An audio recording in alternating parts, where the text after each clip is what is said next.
demonstrated better survival after a bilateral operation for pulmonary fibrosis. And paradoxically, Meyers and colleagues looked at the UNOS database in a different way, presumably slightly different data that on the previous slide, but came up with a conclusion that the better survival, particularly in patients who were under the age of 60, was a single lung transplant. So that really muddies the water and makes one scratch their head about any uniformity among the data.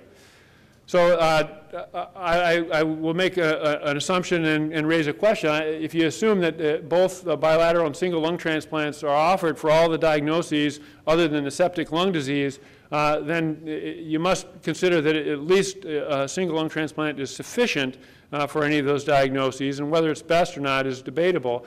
But if a survival benefit is debated, and I think the previous few slides would suggest that there is some debate or uncertainty over survival benefit, what other factors? Is there other evidence that could talk about the quality of the survival that might tip the balance in favor of the bigger operation, the bilateral operation? So I want to just investigate that with a few slides as well. One study came from the Cleveland Clinic where they looked back at a huge number of pulmonary function tests in almost 400 recipients of lung transplant for all diagnoses, and they wanted to just really look and see what the impact of 2 lungs versus 1 lung would be on pulmonary function after lung transplantation. And also, in addition to contrasting single versus bilateral, they're also looking at the durability of the improvement on patients with different diagnoses. And what they found is, was surprising to me, that the FEV1, which is the unit of the pulmonary function that we often use handily in assessing our patients, is somewhat better for bilateral transplant, but not much. At 1 year, 65% versus 51%, and then by 5 years, 59% versus 40%. Both of which would be still described as somewhat impaired. And so really the bilateral, which would be the complete fix, really hasn't offered a complete fix for most patients. The bilateral transplant patients were stable after the first year. They improved up to that first year and then were stable, whereas the single lung transplant patients continuously declined, presumably due to progression of the native disease in the remaining native lung. And the biggest difference was in emphysema, where you had bilateral lung transplant recipients from emphysema had the best pulmonary function, and single lung transplantation for emphysema had the worst. And within all other diagnosis groups, the difference between bilateral and single was much narrower. So that could give you a glimpse onto a functional difference that might be important between bilateral and single. But there's other things like this notion of utility that have been used in adjusting for the quality of life. And utility wraps on into all aspects of the health and abilities and disabilities of a patient, and generally is expressed in a number from 0, which would be death, to 1, which would be perfect health. And when I was preparing, and so that score is your utility at any one given time. And when I was preparing for this talk, I often listened to Garrison Keillor on Prairie Home Companion, and he came up with an interesting take on utility. He said, "I'd trade the entire decade of my 50s to relive the year I was 18. I thought that was good. It was a little demoralizing as I'm celebrating my 49th birthday this month.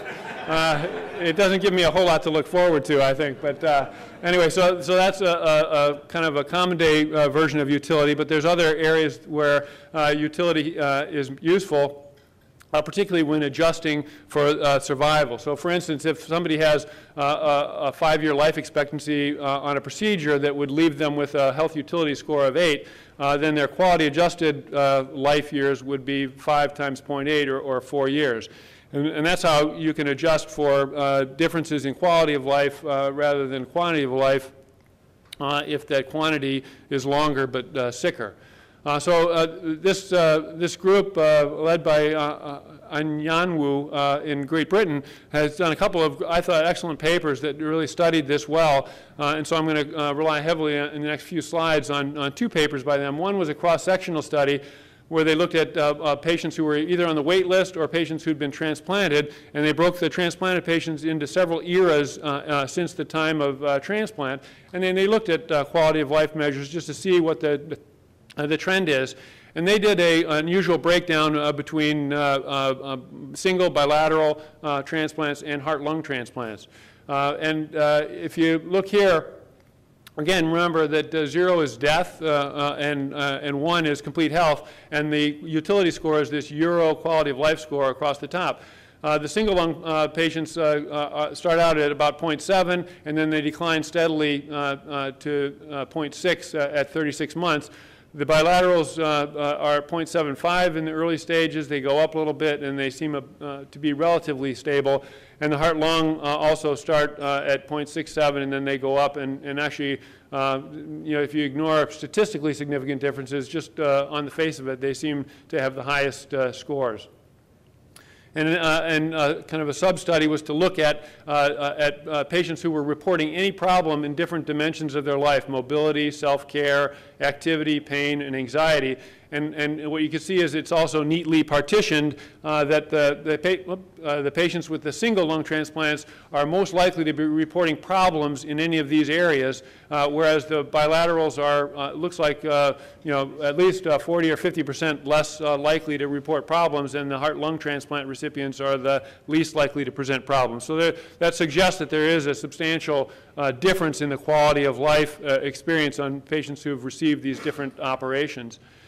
And if you, it's probably too short of a talk to get too much into incremental cost effectiveness, but in general, if you think about it, if a person whose life expectancy after a transplant is 5 years, and there's going to be $800,000 of costs applied to doing that transplant and looking after them afterwards, and the alternative of remaining on the wait list until they die would lead to a 2-year life expectancy with $200,000 of mean costs, then the incremental 3 years that they purchased really with, or we purchased with the transplant, cost an incremental $600,000, so it's $200,000 per life year gained.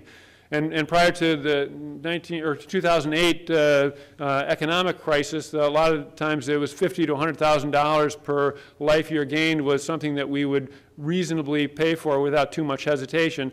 And lung transplant tends to be a little bit more expensive than that in general. But this same group from the United Kingdom looked very closely at an economic analysis of lung transplant in its various forms, and included 260 singles, 199 bilaterals, and 218 heart-lung transplants in their data collection effort. And what you see here is the heavy curve is the life expectancy that they calculated based on the observed behavior of patients on the wait list, and these clustered lines were the differences in survival that were estimated based on the observed outcomes of those patients after the different operations. And you can see the distinction between, or among the transplant groups is a lot less than the distinction between those transplanted and those not transplanted. And the difference between these curves is really the life expectancy gained by the transplant operation. Well, they looked at they measured the utility for these patients, and it rang true to what we'd seen earlier in that previous study with the cross-sectional study, that the single lung transplantation patients start out and decline, and these basically are the same data showing the stability of the bilateral quality of life and the slight decline in the single, and probably about a 30% improvement between single and bilateral in quality of life as measured that way. So if you wrap those things together and you get quality of adjusted life years gained, which is the currency that these cost-effective analyses depends on, what you see is the single lung transplant gives you 2.1, the double lung 3.3, and the heart lung 3.6 years of quality adjusted life gained. The costs are remarkably low for what we would experience in the United States. This was done in Great Britain, and even if they change the currency to dollars, it's still quite a bit lower, but it shows that, at least from a cost effectiveness standpoint, bilateral lung transplantation appears to be much less expensive or much more economical in terms of the cost per quality adjusted life year gained. So that'd just be another yardstick to apply here. Well, there's a lot of criticisms of that. You know, so we look now, our wait list patients are sicker. You know, with the lung allocation system, I don't think that the life expectancy of a patient who's put on the wait list is 2 years anymore. And so that's going to just throw off all